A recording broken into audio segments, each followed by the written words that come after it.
All right, hi and welcome to Mr. Howe's history classes at Hughes. And this is our second video lesson about Chapter 12, the Age of Jackson.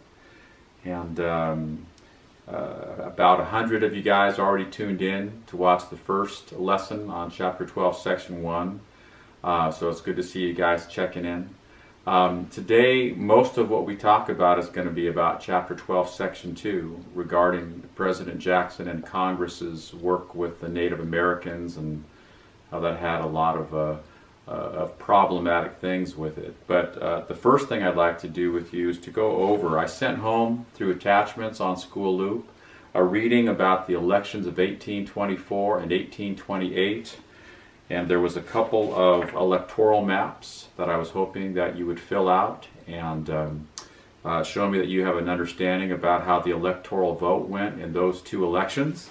And then also there was a little worksheet about the reading that went with the documents and the map. So I'd like to go over that first. So let's do that right now. Doing this map and the reading that went with it about the election of 1824 was meant to go over the facts having to do with there being 4 candidates. Only one political party, the Federalists, had faded away. So Andrew Jackson, John Quincy Adams, William Crawford, Henry Clay were all Democratic Republicans who were vying for the presidency in 1824. And the idea, we haven't really gotten into the Electoral College very well, but one of the things in terms of helping you to understand how it works today is that if you get the most votes in a state today, in all but 2 states, you win all of that state's electoral votes. One of the confusing parts about the Electoral College is that the Constitution pretty much gives the power to the states to decide how they want to disperse their electors. So states can have their own rules about things. Very similar how in a few minutes we'll be talking about how Native American tribes have their own rules and customs that is going to make it very difficult for us to make one generalized idea about Native Americans.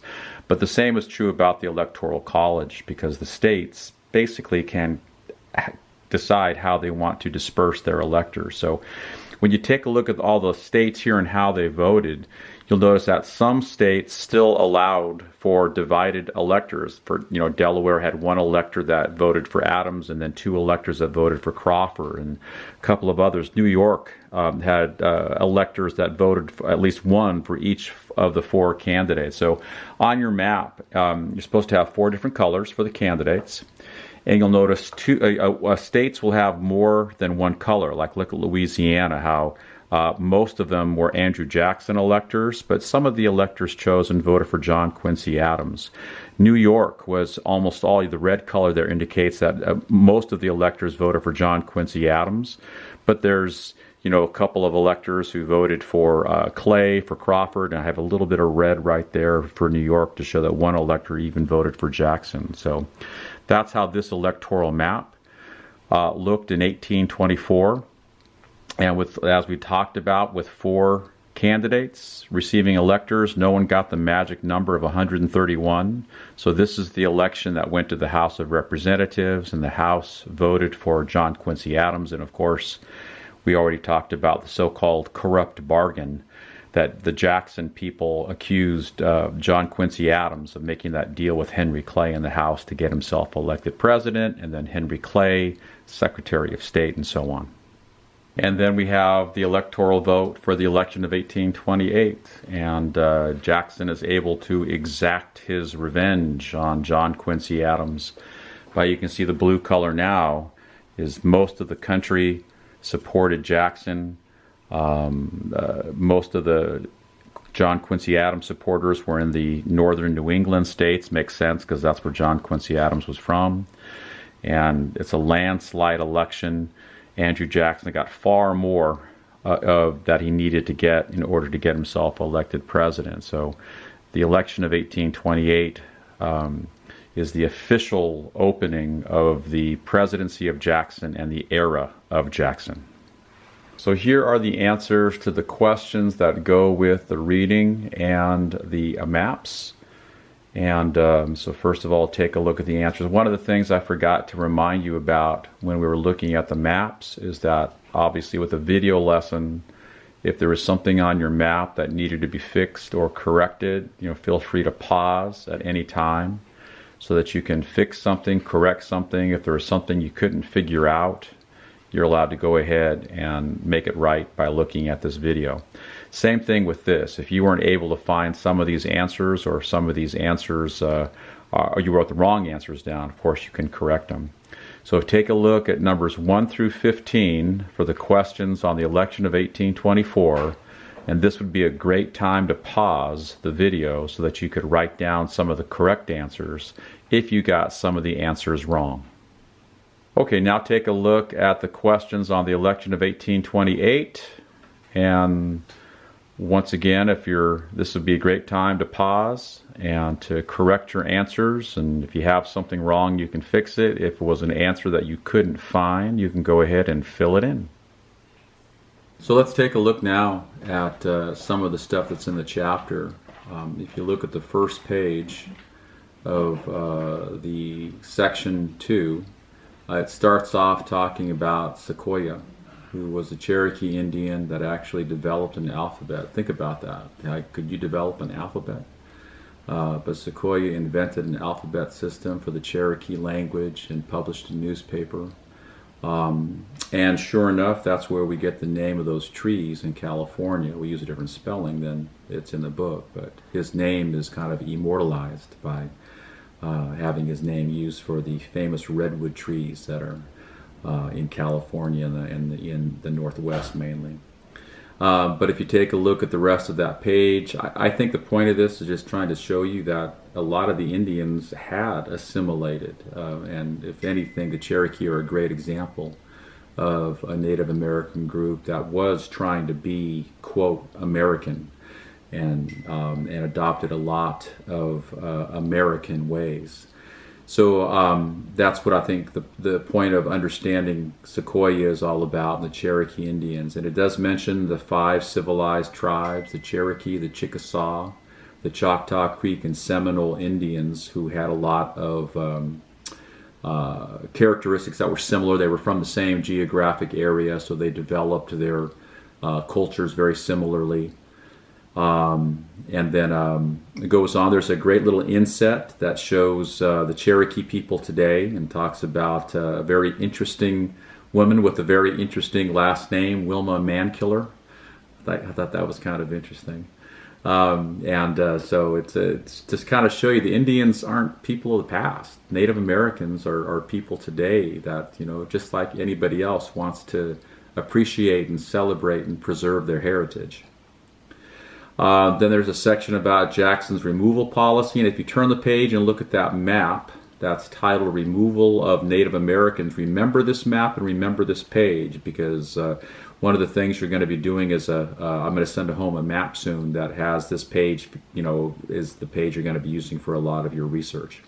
So this kind of shows you the location of the major Native American groups.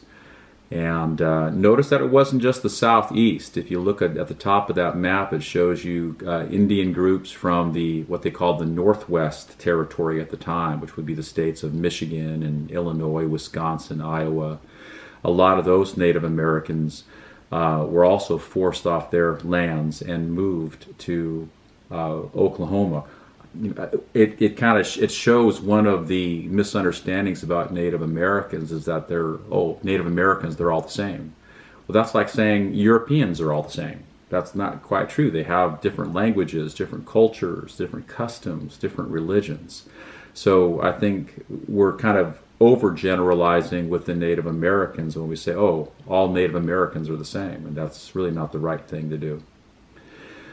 Then it has a couple of pages about the Trail of Tears.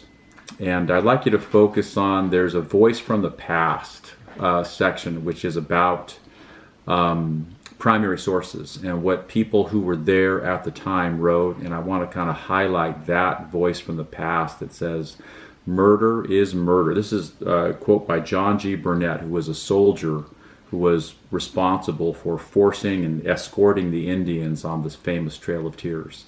And he wrote down, he recorded at the time, "Murder is murder, and somebody must answer. Somebody must explain the streams of blood that flowed in the Indian country in 1838. Somebody must explain the 4,000 silent graves that mark the trail of the Cherokees to their exile. I wish I could forget it all, but the picture of 645 wagons lumbering over the frozen ground with their cargo of suffering humanity still lingers in my memory." I think that shows you that there were many people at the time that were opposed to this. The majority weren't opposed, but there were some people who said that this isn't right. Among the political leaders we can point to is Edward Everett of Massachusetts, John Quincy Adams, who I think he's the only president to, after he's done being president, get himself elected to the House of Representatives, and he stays there for a number of years and really becomes one of those advocates for people who are treated unfairly. He's a huge anti-slavery congressman in the House of Representatives. He ends up defending some escaped slaves at the Supreme Court level, and eventually wins their freedom. And then also John Quincy Adams is, a proponent of being fair to the Indians. So John Quincy Adams, even though he was known for having a pretty poor presidency, ends up being quite an important figure and does a lot of good in the House of Representatives after he's done being president. And then, of course, the last page of the section that has the section assessment questions on it at the bottom, it just gives you examples of Native American resistance. How, we talked about how the Cherokees fought in court. It features a little section here about a Seminole Indian named Osceola, who leads a huge fight against being rounded up and placed into concentration camps. And Osceola is another Indian. We talked about Tecumseh, who tried to organize the Native Americans to resist American expansion, and Osceola is another one of those Indians. And just if you're a college football or college basketball fan, the Florida State University teams use the Seminoles as their team nickname. And before every Florida State game, somebody dressed up as Osceola was known to have dressed rides out into the football field and becomes like a symbol of power and strength for the Seminole football team that plays at Florida State. I know that's kind of controversial. A lot of people don't think Native Americans should be used as college mascots. But from my understanding, Florida State's really tried to do a good job of portraying Osceola and the Seminole Indians as a strong, valiant tribe, and they don't really use their mascot to make fun of Native Americans.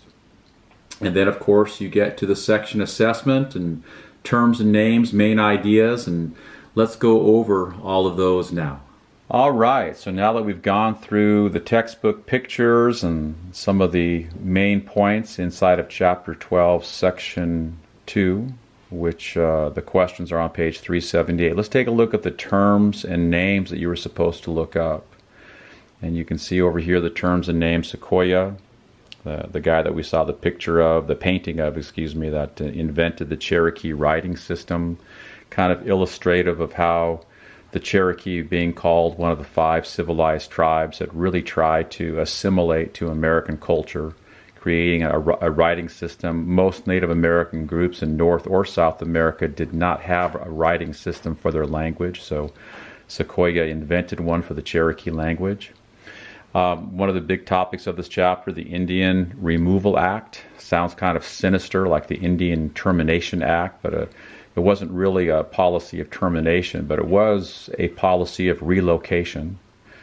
And then you have the Indian Territory, so-called, and Oklahoma was supposed to be a state that was designated just for Native Americans. And of course, that's going to change at the end of the 19th century as soon as oil is discovered in Oklahoma. And all of a sudden, it's not going to be Indian territory. It's going to be open to white settlers too. And then, of course, the Trail of Tears, something I think you studied in elementary school a little bit, so some of this should be a little bit, sounding familiar to you. And then, of course, Osceola, which is representative of the Indians' resistance, and how not all of them just kind of went along with the idea of being relocated. Some Indians actually used war and aggression to keep their lands and keep control of what they considered to be their land as it had been for generations going back. Now, on the section assessment, you were not required to do number 2, but here's where I'd like you to take some notes and to write down this timeline so you get an idea of how things were happening, and maybe you can think of some other things that were happening at about this same time. So this is where I'd like you to copy down this timeline starting in 1828, where gold is found on Cherokee lands in Georgia. And of course, that meant that the white settlers wanted to get a hold of that land so they could mine for gold. And 2 years later, after gold is discovered, you have the Indian Removal Act that was passed by Congress and signed by President Jackson. In 1831, some of the Choctaws, reluctantly, but knowing that fighting a war would be bloody and bad, they relocate to the Indian Territory across the Mississippi River in what is now Oklahoma. In 1835, though, the Seminoles refuse to leave Florida, and that's going to start a second war between the United States and the Seminole Indian group. By 1838, the Cherokees, who we're going to talk about in just a second, actually fought in a different way. They fought in court and won, but still in 1838 they were forced to leave by troops. And of course, what happens in 1838 into 1839 is what has become known as the Trail of Tears. And by 1842, the Seminoles are forced to surrender, and a great number of them are rounded up from Florida and forced to also go to Oklahoma. So now would be a great time to pause if you're still filling in some information, and then we'll come back and we'll talk about the main idea questions. So now we're looking at the main idea questions from page 378, and the first question you were asked to look at and to go over is the question, how did President Jackson justify the Indian Removal Act? And, don't forget, we look at President Jackson in depth on this, but, he also had to get Congress to go along with this too. A president cannot make the laws. Only Congress can make the laws. But obviously a president has a lot of power over the making of the laws, especially since most of the congressmen were Democrats and supporters of Jackson. This is what he said. He said Native Americans could either adopt white culture or move out of the United States. However, the facts are that many Native Americans had adopted many American ways, and they were still forced off their land. And Jackson had previously made an extraordinary amount of money off of selling land that had been taken from the Indians during the Seminole Wars and some of the other wars that he fought against Native Americans. So obviously there's some greed involved with this as well. On letter B, it says, in what ways did Native Americans resist the Indian Removal Act? Well, as you did your reading, you probably found that there's a lot of different ways. Some Indians took up arms and fought against relocation, but most of the time lost. Some went into hiding or secretly stayed. The Cherokee leaders appealed to the U.S. Supreme Court and asked the court to uphold their treaties with the U.S. government. Most Native American groups in the east of the Mississippi had treaties and contracts with the U.S. government that said this will be their land forever. So the Cherokees used that idea in their treaties and contracts to take it to court. And even though the court sided with the Cherokee, the state of Georgia and President Jackson refused to follow the Supreme Court's order. That's not supposed to happen that way. When the Supreme Court makes a ruling, it's supposed to have the effect of being a law. And the person who's in charge of enforcing the law is the president. But when the Supreme Court makes its decision and says that, no, I'm sorry, you cannot force the Cherokee people from their land that's been guaranteed to them by treaty with the United States, Andrew Jackson makes a very famous statement and says, well, the Supreme Court has made their decision. Now let them enforce it. Well, that's kind of a ridiculous statement because the president is the one that is supposed to enforce the interpretations of the Supreme Court. On letter C, it says, what were the consequences of the Indian Removal Act? It says that Native Americans lost their ancestral lands, property, and homes when 16,000 Indians were rounded up and held in concentration camps. I know the term concentration camps is kind of a loaded term. A lot of you probably think of the Nazi concentration camps, and most of those were death camps during World War II. But these are not concentration camps which were designed to murder people. They were just designed to concentrate a certain number of people in a certain place. They're probably more similar to the relocation camps that Japanese Americans were forced into during World War II in California, Arizona, and other places in the western part of the United States during World War II. You probably heard the Trail of Tears before. I know a lot of elementary school teachers talk about it when they teach a little bit about U.S. history in 4th and 5th grade. But on the Trail of Tears, 4,000 Native Americans out of 16,000 died, mostly old people and children, on the way to Oklahoma at the time called Indian Territory. The critical thinking question is not required, but go ahead and take a look if you challenge yourself and took this extension opportunity. The question was, what were some of the economic effects of the Indian Removal Act on Native Americans and on whites? So in my answer for the critical thinking question, it says Native Americans became impoverished because they lost all their land and property and had to move to unfamiliar land. Whites became wealthier because they gained land for growing cotton and mined gold and other mineral wealth on the land that the Indians have been forced off of in the southeast part of the United States. So now would be a great time. Pause the video, go back and take a look at some of these answers if they don't match well with what you wrote down or if it has some extra ideas that you would like to add. And so just for one last time, I'm going to show you a model of what a good section assessment looks like.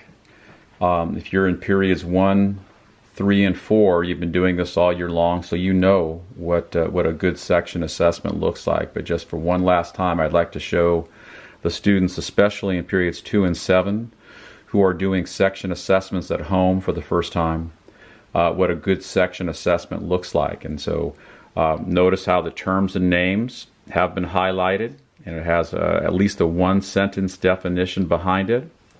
We added the graphic. It's not a chart like this one is, but it's that timeline that I wanted you to write down somewhere on your section assessment. It may not be right here, right after the terms and names. It just has to be somewhere on your paper, but you do need to have it using graphics on there. And then, of course, the main idea questions. The question is highlighted, and you'll see more over here, highlighted questions.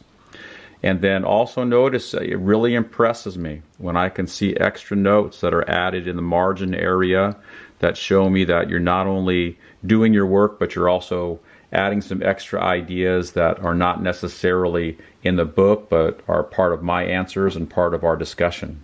All right, so that's Chapter 12, Section 2, and the section assessment on page 378.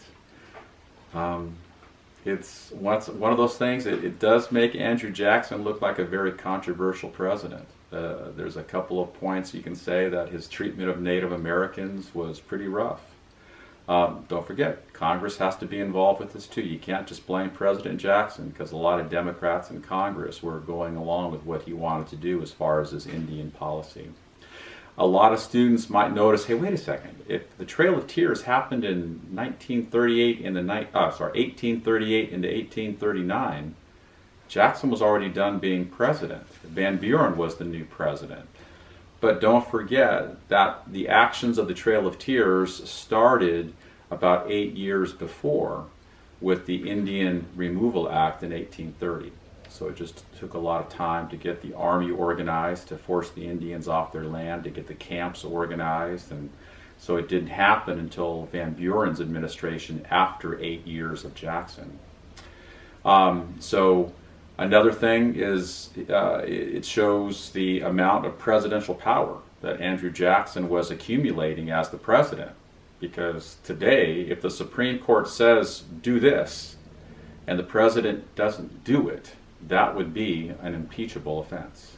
Andrew Jackson was not impeached because he had all of those supporters in Congress. But anyway, thank you for watching. The next video will come out next week on Tuesday, so I hope that you tune in for that so we can learn more about Andrew Jackson in chapter 12, The Age of Jackson. Thanks for tuning in. See you later.